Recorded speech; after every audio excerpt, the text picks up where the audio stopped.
computer. And there we go. So hello everyone and welcome to the Talking Stick Show. So this morning or this evening in Lily's time zone, I am joined by the great Lily Hayes. Hello Lily. Hello. So exciting to be here. It's been a long time coming, brother, but we're here. It is. We've been trying to do this for, I'd say, about 8 months, 10 months or something. But I feel like it's just aligned perfectly now. So if you'd like to let everyone know who's not aware of who you are, Lily, a little bit about yourself and what you do, your background. Absolutely. So my name is Lily. I'm based down in South Australia. I'm an intuitive healer and a multidimensional mystic. What does that mean? What's the mystery behind the mystic?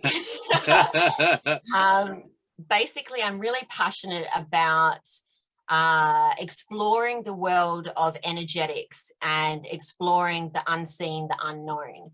So we have this physical realm where everything is very visible. It's very, it's here. But behind every single snippet of life and the journey, there is a whole complete labyrinth and just vastness within the unseen. So I am really enjoying working within the unseen and helping be able to bring some of the unknown to light for people. So one of my big passions, look, honestly, there's many passions, but one of the big passions that I work with my clients in particular is working through trauma and working through how can we transmute past pain into current wisdom gained. So that's something that I'm really, really passionate about. But I bring a lot of multidimensional aspects into that. So working with frequency, in particular light language and other frequencies such as colors and tones and some sound healing tools. But yeah, light language is something that it took a while for me to get my mind around and took a little bit for me to feel comfortable sharing. But now that I've stepped into the fullness that is part of my gift, it's really beautiful to share that with others, especially those that have never experienced it before.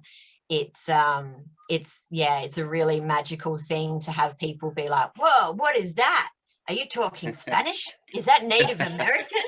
It's like, no, it's a soul frequency and it's unique to each individual. But the frequency of the tones that come through, whether it's the spoken word or the song that comes through, it goes exactly where it needs to go. And it packs so much power behind it in what it can help our physical body, but also our energetic bodies navigate through. So yeah, it's been really amazing. And maybe before we finish up this evening / this morning, we can jump into a little bit of light language as a sign off.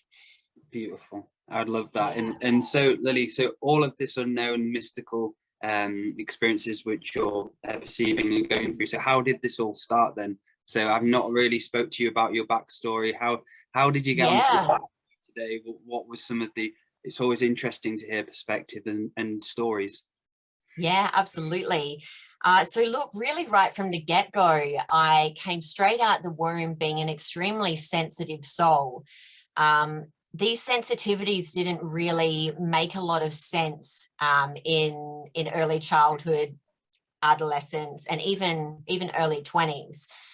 There was a lot of, I was a very tortured soul because I had so much coming at me that I didn't have the tools and the inner standing yet in how to navigate through what was coming, how to be able to put up energetic boundaries so I could actually filter out the excess. Spirit came to me right from the beginning. And when spirit comes, sometimes it's not always the most loving and calm spirits. There were a lot of haunted and a lot of very, very tortured souls that would come to me for resolution. But at that time, I wasn't at an age or maturity level where I could best support those souls that came through. So it was a very, very disturbing time. Coming into adolescence, I wanted to switch it all off and shut it down and I escaped by any means I could. And that was a really challenging time. There was a lot of trauma in childhood as well. Those that hear this may understand, but I was a very targeted individual because there are unique codes that I hold within my DNA and within my being that brings a lot of attention. And it hasn't always been easy, because some of the attention that came through didn't want me to find out the truth of my beingness.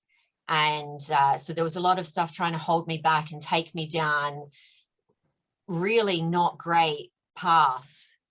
They wanted to divert me away from the light. But it was a really, really powerful time where I got to my late 20s, where I started to realize, hang on, something else is going on here. And I began connecting the dots. But it wasn't really until I hit 30 that I then sort of went through this big aha moment. I was thrown around in the mental health system because you try and say that you can see spirits, and look, the mainstream health system doesn't think that's the most normal thing. They will give you a tablet for that. Yeah, here, have this bottle, take these labels. You've got a disease. Yeah, you are now addicted. Yes, exactly. So I was medicated on and off from the age of 7, and slapped with every label under the sun. And it wasn't until I was 30 that I finally had a really amazing psychiatric and psychological doctor, both on each side, the medication side, and also the psychological processing mapping side of things as well, that were able to turn around and say, hey, I'm sure that no one else in our field has ever told you this, but you're actually extremely psychically gifted. And it was the biggest thank you. I thought that was the case, but I was given all these pills. I was given all these labels. I was told I was broken. I was told this wasn't normal. But my heart of hearts continued to tell me that this is me. This is my truth. But I didn't know how to stand in that truth. And I think a lot of people can really relate to that space, whether it's on the spiritual sense or even just the projections that we receive from family, peers, society as a whole. It's really can be really tricky to know who your truth, like who you are in the mix of who you're told you should be. And that aha moment that came at 30 was the biggest blessing of my life, and it changed my life. It didn't come without its challenges, because I went down the road of, okay, it's time to go cold turkey off of 20 years worth of heavy medication. And that was the most excruciating 6 months of my life, going through the withdrawals of coming off those medications. But through that process came more and more clarity to the unseen that was so present around me for so long, but also so distorted. And I was really fortunate to have a beautiful soul who was living at the back of my property, and his brother had just become an energetic healer. I knew about these things a little bit, but I hadn't gone down that path. And he said, look, I know this great healing center. You should go try it out. And I went into an intensive once a week program of getting really, really, really intense energetic healing sessions, focusing a lot on inner child. And within 6 months of that, and that's not to say it takes this long for everybody, this is just my journey. Within 6 months of that, I was like, wow, the clarity was so much clearer. And I then embarked on my journey of learning different modalities and became a practitioner myself. It was extremely beautiful, and that's almost 5 years ago now. But look, a lot of new practitioners, they get really excited about these amazing life transforming skills and tools and keys that we're given through these modalities. So I dived in head first and really started booking myself up and burnt myself out very quickly because I had more work to do for me that I was putting to the side thinking, oh, it's okay, I'm good now, I'm good. And look, I was, and I am. But I didn't know the best way to balance being a practitioner, but also having the capacity to do my work, or to take the time when stuff came up to really dive through and go through the different transitions and transformations and transmutations that are necessary to really, really process through when healing calls us. So it was a stop and start journey. And look, there are still times where I pause every now and then to just do a bit of me. But it's really beautiful when you come back from a new experience, because all those things you learned for yourself, you now have this wisdom to share with others and say, hey, this is what's possible for you too. So I'm very much the type of healer that doesn't say, hey, I'm here to fix you, but I'm here to plant some seeds and to give you some tools and to support you where you require, well, where you ask for it. It's not even about what I feel they need. It's what they're guided to asking for. So yeah, that's where I'm at now, and it's taken a really like galactic, multi-dimensional turn with my sessions from where I first started off as doing Reiki, and now it's like all these other amazing things that no one taught me. It's in me, and that's what I love being able to share with others is, hey, these amazing tools and amazing wisdom, it's already in you. It's just about unlocking that door. You're the key. I'm not the key. I can plant the seed and say, hey, there's a door, but you're the one that's going to turn that key, walk through, and be completely amazed with the abundance of just like magic that is behind.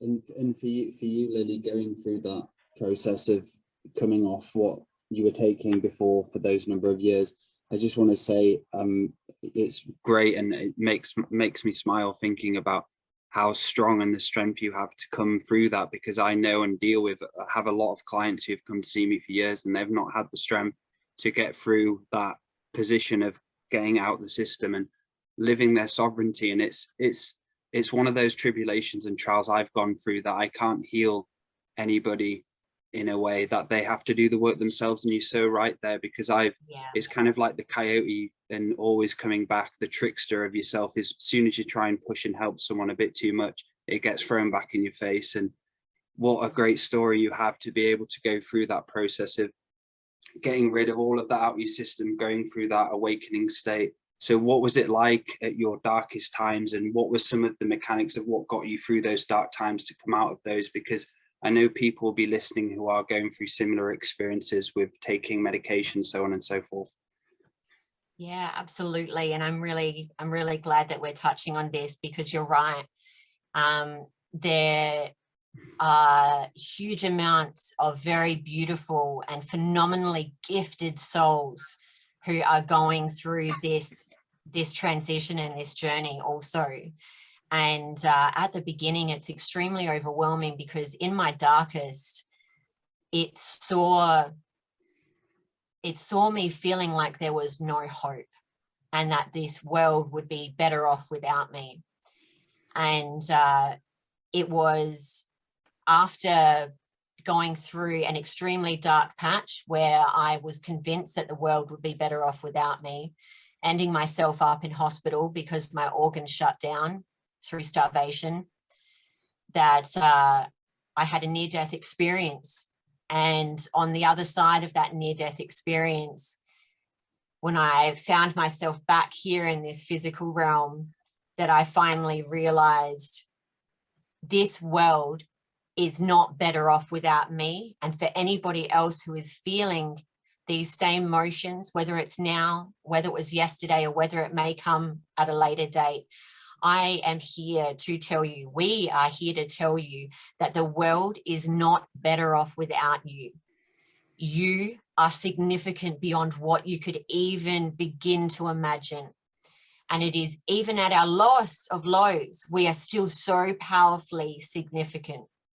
It's through our ability to open and share our rawness that we can begin helping to let others know that they're not alone, but through sharing stories. And that's why your show is just so perfect. You know, the symbology behind the talking stick and the history, the wisdom behind the talking stick is the power of sharing our story and the healing that comes with sharing our story.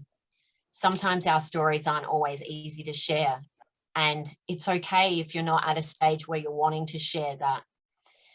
But know that your story is significant and you are the lead role that makes it so significant. So during those dark, sorry. Oh, sorry, go ahead, let it go. I was just going to say, like, during those dark times, it saw all kinds of shadow come towards me. And there was a lot of suppressed trauma that came to the surface that I had forgotten about, had buried away, locked inside a box, wrapped it in a chain, padlocked it, and stuck it in a small room, hidden away. And it took a long time for me to find that.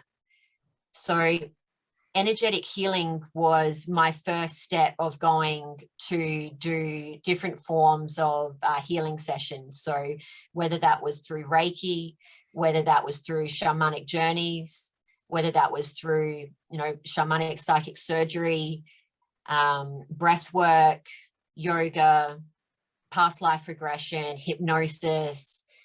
Look, the list is endless because they all have such potent abilities to help us navigate. Not all of them are easy. Some of them are quite a wild ride. But, you know, we're here, living, breathing proof that on the other side of that wild ride is some really beautiful, soul expansive love, like acceptance, self-acceptance. Like, oh, you know, when you spend what feels like a lifetime not feeling worthy, and then you all of a sudden start to have these aha moments of, oh my goodness, I'm worthy. I'm a good person. I have a lot of love to share. I'm sharing love with myself. It gives us to this potent place where we can give and receive from an authentic, there we go. There you go. An authentic space. Yeah. So that, what you said before as well, Lily, you just talked about authenticity, and when you at the start of the show you were talking about, which I think a lot of people go through, is that process of when you're awakening, is that there was times for me where I was like upset, and I was at some point in my journey I was going to say give up, and because everyone wanted me to be this old Dale. They want, like my mum used to say about my hair and everything, like, oh, I want you to get it cut, I want the old Dale back and stuff like that. So I was like having to go with my own madness, with my own ego, because when I did go through my awakening, it's kind of like the ego inflates and you kind of try and understand what reality is really about. And spirituality for me, everything polarized in my life. So anything out of balance even polarized more than it did before when I was asleep. So oh yeah, that's so those little aspects. And what I find is each year that it goes round and round, if there's something if there's a back door open within you, or a trauma or something which is in your field which needs to be looked at, for me it was like every year it would come back. I'd be fine for a bit, then it'd come back and hit me until I went, right, I hold my hands up. I went through my own personal addiction, going out, was addicted, taking different types of drugs, going out, drinking, blah, blah, blah. And I was out of a big relationship before that. And that relationship for a long period of time was very intense. I've only had 2 relationships in my life, and that was the only one before that. And for me, I used that to kind of close that door, because I couldn't let go, and I couldn't kind of understand the part of letting go of someone in a loving way and loving them enough to fully let go of them, so on and so forth, all of these different things. And for me, then I had to go back and close that back door. And it was like, like you say, the big aha moment where I was like, fucking hell. I was like, this has gone on for ages. And it was something so small, but so like hard, but easy to go back and go, oh shit, why didn't I resolve and fix my relationship, which started making me do all these things. So yeah. Yeah. The chain of events that come from a toxic situation that is also fueled by past traumas and addictions, which I myself went through as well. It's a really, really torturous and destructive tornado of energies, all flying around, all clashing. But when we can find that center of the storm, and we can be that eye of the storm and actually finally observe all of the surrounding things and be like, okay, this has to stop now. And yeah, sometimes stopping it now means we've got to say goodbye to people. Sometimes we've got to say goodbye to situations, environments, cycles, habits, all of these different things. But in each death, and like I've had 4 major near-death experiences, but I tell you right now, I have lived and died in this earth suit, which is only almost 35 years old, but thousands of times.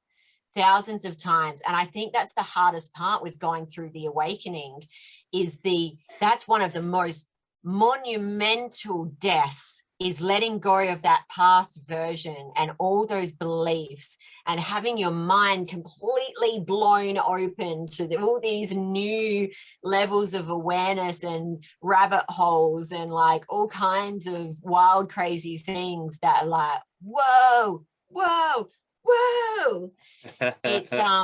It's really full on. But I think the biggest thing is that, and this comes in relationships too, it's not just for the self, but when we can finally find a space where we can honor who we were without blame, shame, and guilt, love that past version of ourselves, but now start falling in love with a new version of ourselves, with self-acceptance, self-accountability, self-love, of course. Once we can start bringing all of those different elements into it, we can start to find the power within the present moment and not attach ourselves to the past, because that blame and shame like game is just, it's a brutal one that can leave one stuck for a really, really long time. But it doesn't have to be like that. I feel like sometimes we do get them, like now and then I'll have these programs which will miss a certain part in my life, and I'll just have to laugh at it, and I'll be like, yeah, this is the Agent Smith or whoever trying to push me onto that path, and I've missed certain aspects of it, and I was like, oh, and I'd be thinking about that. But I feel the best way to do that is the death and rebirth cycle, where you just have to let that go, and if that comes into your field, just allow it to happen. It's something to work on.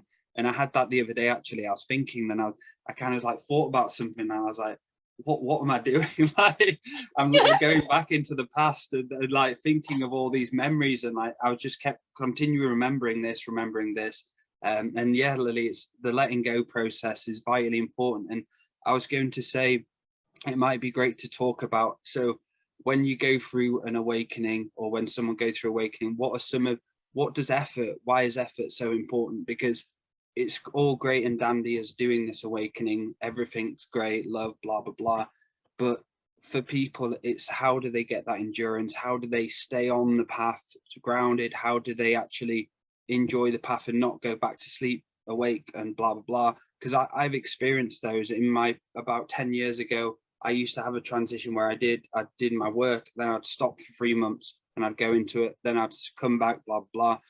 And I've only started to tackle that in the last few years properly, with having time off, being a human, and enjoyed it. Because before I was just, it was all about spirituality, and it kind of got a bit tainted, where I was like, oh, for fuck's sake, I'm meditating again. But so why is it important? Effort, discipline. Let's talk a little bit about those things. Absolutely. Look, those buzzwords, effort and discipline, are really key. But sometimes there are past versions of ourselves that can be triggered by those kinds of things. It's like, I got to work for what should be rightfully mine. So for me, I try and transmute the linguistics and the words that I use. So for me, I have transformed what once was work into now devotion, because I've reached a stage where even in the moments where my shadow comes, the monkey mind comes, and it's like, okay, yep, I've got some stuff I've got to take a little looky at here. I can now have a bit of a giggle at the cosmic joke, the cosmic fuckery, and be like, okay, yeah, you got me. Yeah, you got me. I really didn't dive deep enough. So it's taking off that judgment again. But the devotion is really, really important, because we are worth it. Each and every one of us is worth it. And when we eventually reach our stage of preparing for the Rainbow Bridge, we've got to ask ourselves the question of, what kind of life do we want to live? You know, do we want to look back on that we lived? And what does that journey look like? I know for me personally, I don't want to reflect back and say, wow, I gave up on myself and my life reflected that. And that's not always easy to continue to find the devotion when you're feeling really rock bottom and you re-enter a void space, a 0 point. But it is within the darkest of the dark that can sometimes be the most potent and powerful teachers. It's that past pain, like I said before, that we can transmute into wisdom gain. And if we can continue to tell ourselves that over and over, eventually that actually becomes our ongoing mentality. It doesn't take away from the uncomfortable space. Like, I've had stuff coming up even just in the last couple of weeks where I was like, oh, straight in the solar plexus, straight in the heart. Oh my gosh, this is painful. And it was past coming up to the surface, which I think the whole collective are going through this right now in one way or another, whether they're aware or not. But it's seeing that as opportunities for more growth and more expansion, and to finally feel excited about that. That's the big one. But as you said, we actually do need to find balance, because yes, we have these powerful souls that are living this amazingly epic multidimensional journey within the seen and the unseen, especially the unseen, but we're actually here for the human experience too.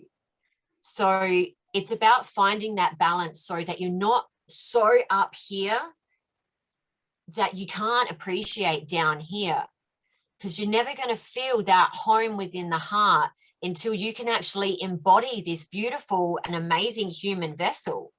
And it's by finding that embodiment and that balance that we actually unlock some really amazing gifts, some super cool tech that is in this earth suit, running through our blood, absolutely pulsating from our DNA. And it's about finding the bliss, finding the joy, finding the excitement, freedom in the, turning the mundane into magic. And, look, there's some mundane things that I'm going to say it, I don't enjoy doing the dishes. That's not my favorite thing to do. I don't enjoy being an independent mum and the only one that cleans the house. These are just a couple of very silly, simple things. But when we can start to shift our perspective, and it's like, it's a gift for me to have this home that I live in because it's a beautiful space.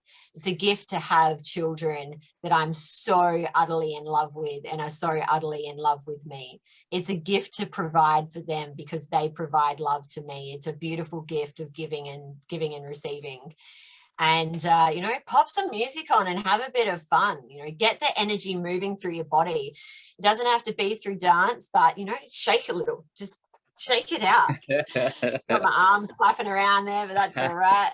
and that's it. It's this the seriousness, and it was to the point, say 5 years ago, where I was so serious on my journey. I was doing I was literally obsessed with the journey. I was doing ceremony after ceremony after ceremony, and it got to the point where I completely hated it, and I just had a bit of a breakdown, and I just said, I need to have a break.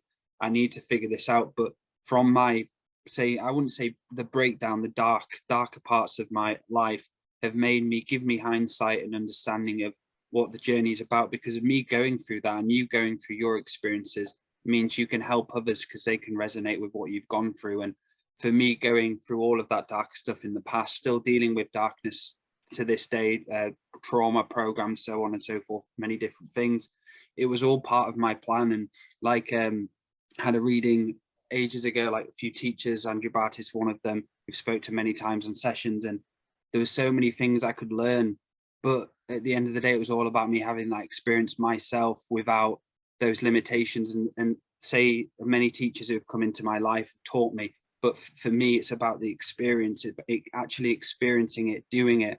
And I had that haha moments years ago, and I like, for fuck's sake, I was just so thinking that I knew it all. Basically, I thought I fucking knew everything, and I was so far off being grounded. I was so far off this and that. So yeah, the funny things of our journey. I know, but you know, you really like, you're nailing it, because I'll share the reoccurring message from my 4 near-death experiences. The first 2 times I didn't really get it. The second 2 times were repeats that made everything land. So the message from the other side is, you know, entering this void space, reading my contract, reviewing my life, going through all these, and you just can't describe the other side to its totality. Yeah. But the message is that this human vessel and this human existence is one of, if not the greatest gift in the entirety of time and space, because this human earth suit, this body, gives us the ability to feel, to sense, to see, to touch, to taste, all of the different ranges of senses, which not everyone else out has the ability to have the expansiveness, which is this human body. So those highest of highs and those lowest of lows are a gift, because we have the ability to feel, we have the ability to experience, we have the ability to embrace, to experience the range of emotions. And not everyone gets that experience. Not everyone gets the choice on whether or not they're going to live or they're going to die. So those of us that actually have the ability to have the choice, oh man, do we got to make the most of this and have some fun. Yes. So yes. it was crazy looking at being in the void space, between lives, whatever terminology you want to use. There's lots of different buzzwords for it. But looking at my soul contract and being just as excited about the fantastical things as I was about the horrific things. Like, this was literally looking at a soul contract and being like, oh my gosh, my first love, my first school crush. Oh my gosh, my first heartbreak. Oh my God, I'm going to get beaten up by bullies. I'm going to get jumped in a side street. Woohoo! It was literally that level of excitement for both sides of the spectrum of life experiences. The light was just as beautiful as the dark, and it doesn't always feel like it in the moment. And it's okay to not be excited when you're going through a shit show. It's okay to stamp your feet. It's okay to scream. It's okay to cry. All of that is perfectly healthy. But I beg people to keep moving forward, to keep believing that there is light on the other side, that there is hope, and they are the hope. They're the change they've been waiting for. Beautiful. And that's some of the ideas and things I've learned through the past. My father passed away last year in July, 4 months from diagnosis to death. And I went from his crossing. It's made my faith stronger. It's given me a more understanding about spirit.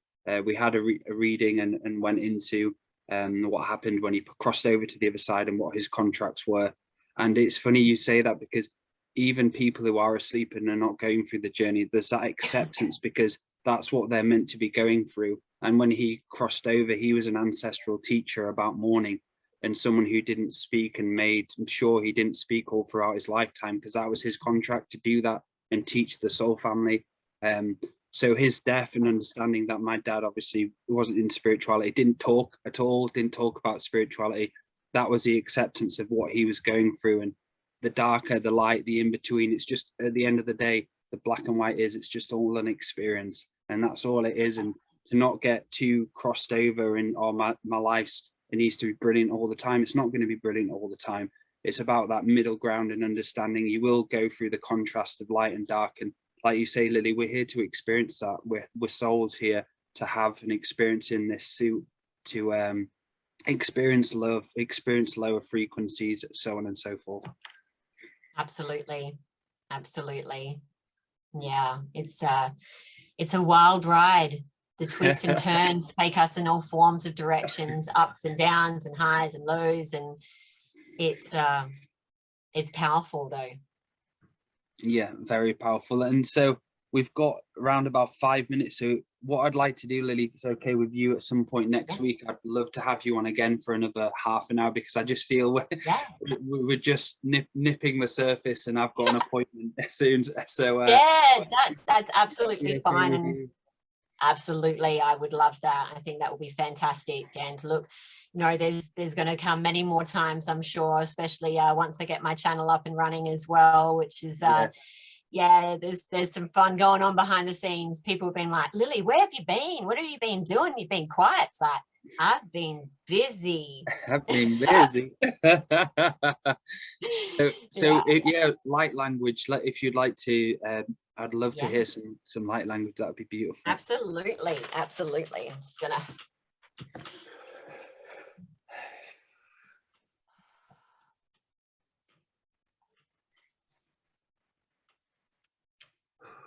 Okay. It's allowing your heart to be open to receive, feeling the beautiful energies of our powerful Mother Earth, all those divinity codes flowing up, the amazing energies coming down from our expansive multiverse, all of our beautiful divinity alliance around us, each one of us with a unique collective.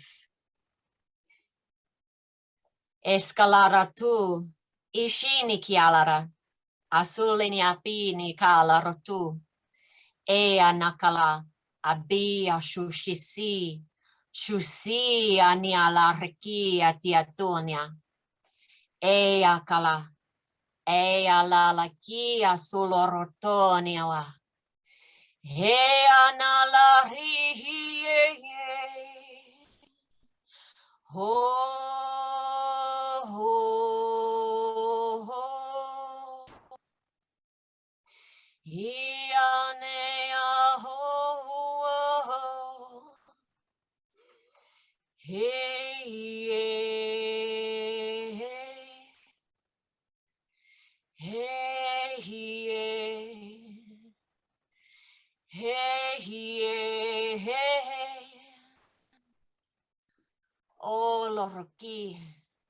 O loraki asushini ki alareta, ebi asuloro, enia kalaritinia, litiani aso ekia bianalo.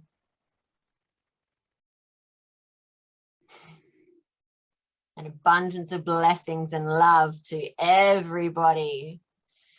Allowing those ripples go out so the higher timelines can land. We can clear the way.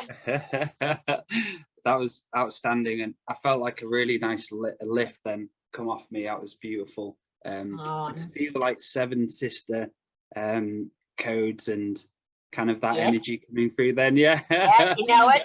You know it. Yeah, there we go. Some things were happening. And it got a really familiar feeling, that, and straight away I knew and that seven sister feeling Yeah. of that home world and stuff like that. That was outstanding. Thank you, Lily, and it's an honor to have you on, and you're an exceptional at what you do, and even talking wise, I'm really happy you're going forward to do more show, because you're outstanding at speaking.